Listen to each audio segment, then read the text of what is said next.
Hello, good morning, good afternoon, and good evening. It all depends on where you are at the moment when you're watching this video. Just once again, my name is Miracle Naji, and I just want to say thank you for all the different feedbacks that I got from you, my dear subscriber, in the last video that I posted. So, somebody made a very important comment, or rather, an observation that I should have started this channel by posting an introductory video about myself, about all the different experiences that I'm going to be bringing together in order to give you useful content in this platform, right? And I just decided to go back to make that correction. So just a bit about me, right?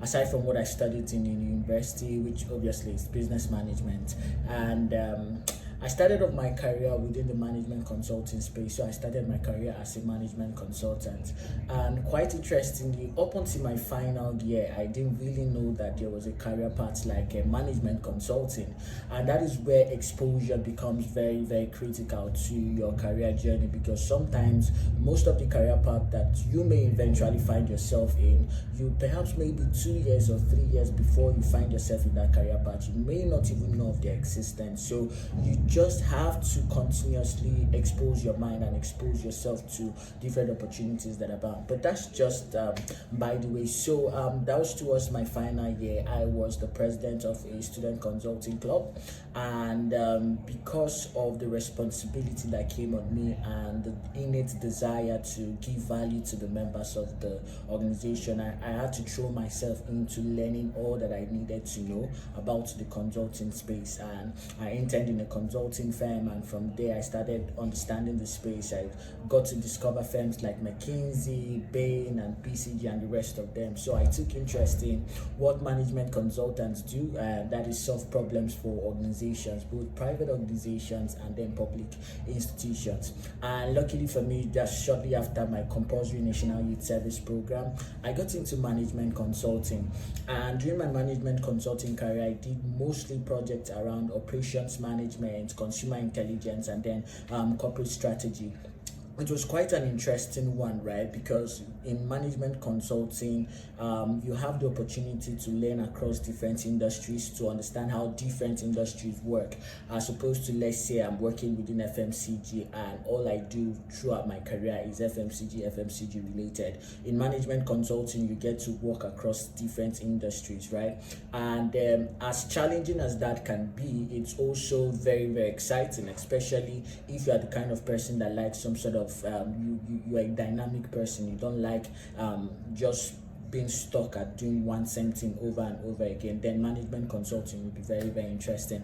I remember just shortly after my training program, because the firm that I joined, we usually have this graduate training program before you are now onboarded as a full-time consultant. Shortly after my graduate training program, the first project that I was thrown into, it's a mining company, a silica mining company. As of that time, I knew nothing about silica, the operations of how a silica mining company should operate, and we were supposed to do an operationalization projects for them, business operationalization projects for them, and I was one of the analysts that was included on that particular project. So it was quite tough, it was quite challenging, but that's where you realize that some of the skill sets that you build in management consulting, like analytical thinking, research skills, right, and how to be able to problem solve. So you see a problem, you're able to structure that problem and find out ways to and possible solutions, right, become very critical. And you see, this is something you can apply across different industries. So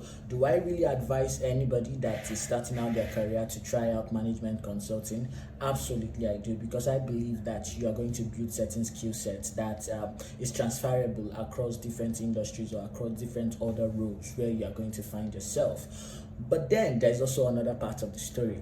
So when you engage with people that have done management consulting, one thing you realize is that the average length of stay is around 2 years or 3 years. So most people do 2 years consulting or 3 years consulting, and they have to transition out into roles in the industry, right? Maybe going to the banking sector or going to FMCG, but they just transition out into industry, right?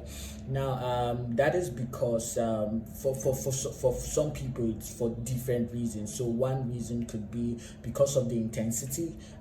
It's really impossible for you to have a strict 9 to 5 when you are doing management consulting. Late hours, you have to work late hours, and then sometimes things can get very, very rough, right? So that could be a reason. But another reason could just be some people just get bored. Some people just get bored about getting to just prepare the strategy and hand it over to organizations or the clients to go and implement. Some people want to be more hands-on, and that was the case for me, right?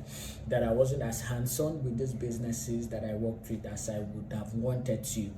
Because of that, I now had to transition out of management consulting.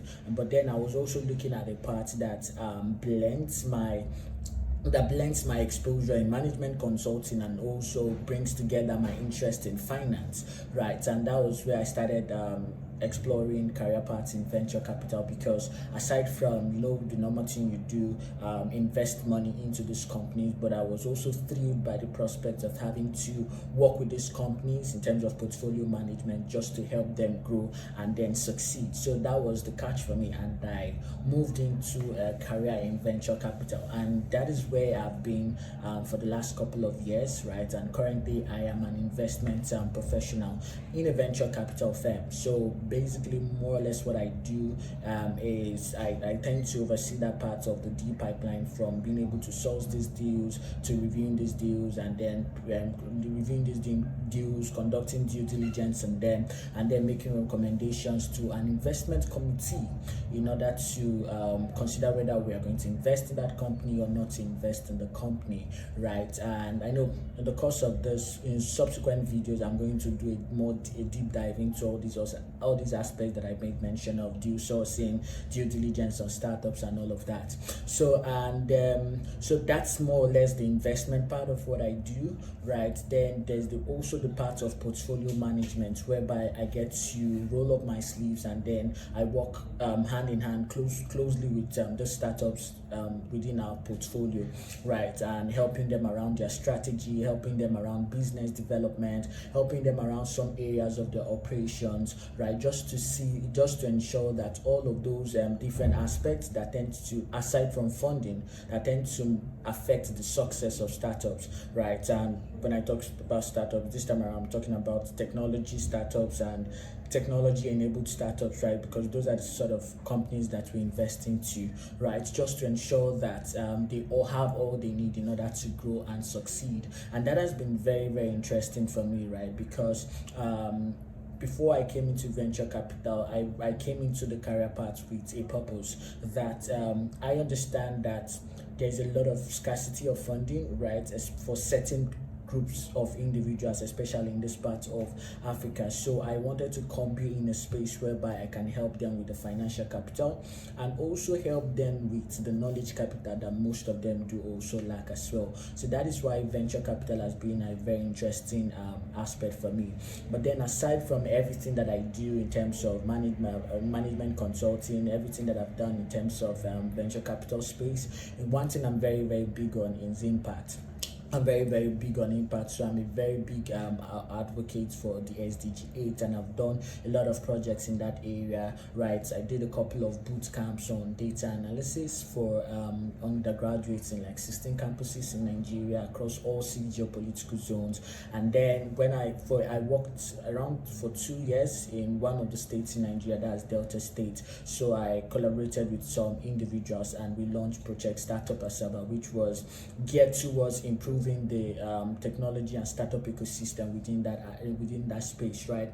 And what all of these experiences has taught me is that it has helped me to understand that aspect of being driven by goals and being driven by objective, right? By, let's say, a purpose that you have, right? This is very much important because when many people start out their career, for them it's for different reasons. So it's maybe they are looking for a high-paying job, or for some people it could be that, okay, this is the in career, this is what everybody's talking about, so now everybody's talking about tech, so everybody wants to get into tech, right? But what I've seen in all of these different transitions that I've made is that an underlying team keeps connecting everything together, and that is the sort of drive that I have towards making an impact in organizations, the drive that I have towards making an impact in the lives of individuals, right? And you see that when you pursue your career based on a theme, when you pursue your career based on let's say a sense of purpose that you have, you tend to it does a lot for you. Number one, it tends to give you clarity. Then number two, it also gives you some sort of it gives you better satisfaction, because you are able to see clearly how your goal aligns with the goal of that particular organization, and that way you're able to put in your best effort, and you'll be on the top at the top of your game, right? And then also it gives you an indication as to, okay, when is the time to leave this particular organization, or what is the time for you to leave this space, right? Because the purpose, maybe for some reasons, the purpose for which you got into that career in the first place, that you have either achieved it, or maybe you are no longer seeing that purpose being achieved in that particular career path. So it helps you not to be stuck in it, let's say in a job that you don't like, or doing something that you don't like. So it helps you to know when to move, right? And aside from the clarity of purpose, right, also other things that I've picked up during the course of my career, certain skills, certain knowledge, right?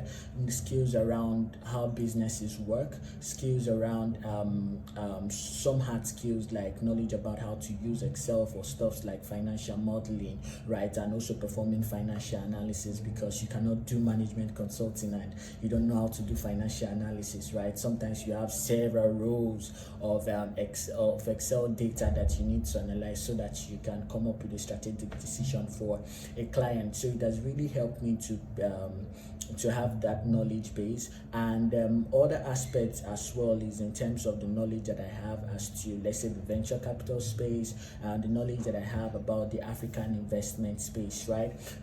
And those are some of the knowledge and the skill sets. They are not coming to mind now, but definitely I'm going to be drawing on these aspects in order to give value to you as you visit this channel. So some of the content that you have to expect is going to be more or less around finance, right? Around venture capital. So whether you are a founder, whether you are looking to launch your own career within venture capital, or within a finance career, or let's say you are an investor, you are looking to be a better investor within the startup space, then definitely you are going to find the content that I'm going to be putting up in this channel very, very useful, right? And again, like I said in my description, the description of the channel, that beyond helping you to be successful in career, like in finance career, also I want to help you make sense out of life. So do expect from time to time that I put up some content that may be drawing on life principles, on life skills, certain things that you need to know in order to succeed in life generally. And then I must say that sometimes most of my insights come from scriptures, right, and some other books, right? So also expect that I will be doing some book reviews of some of my favorite books, because let me tell you a secret, I love to read books. Yes, so that's me in a nutshell. So forgive me if I missed out any important aspects. Definitely, as you keep on visiting this channel, you definitely learn about all the other aspects. So for now, bye.